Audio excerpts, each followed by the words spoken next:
గత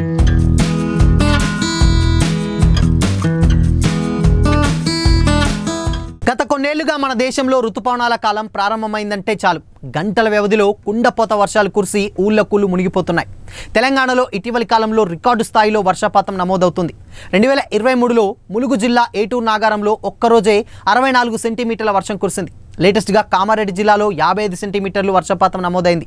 గత నెల నుంచి రాష్ట్రంలో అనేక ప్రాంతాల్లో కొన్ని గంటల్లోనే 10 నుంచి 20 సెంటీమీటర్ల వర్షం పడుతుంది.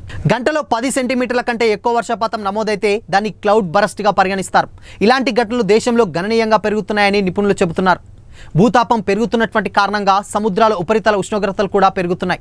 దీనివల్ల ఎక్కువ నీరు ఆవిరై గాలిలో తేమగా కలుస్తుంది.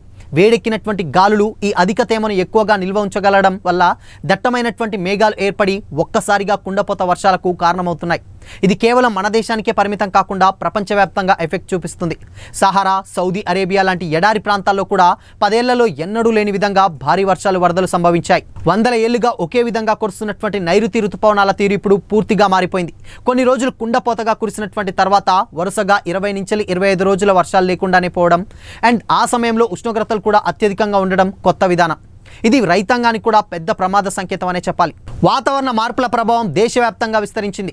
యూకేలోని యూనివర్సిటీ ఆఫ్ రీడింగ్కు చెందిన శాస్త్రవేత్త అక్షయ్ దేవరాస్ ప్రకారం పశ్చిమ ఆసియాలో ఉష్ణోగ్రతల వల్ల ఏర్పడే అల్పపీడన గాలులు భారత నైరుతి ఋతుపవనాలతో కలవడంతో ఉత్తర భారతదేశంలోని అతి భారీ వర్షాలు కురుస్తున్నాయి. దీని ప్రభావం దక్షిణ భారతదేశం మీద కూడా పడుతుందని ఆయన స్పష్టం చేశారు.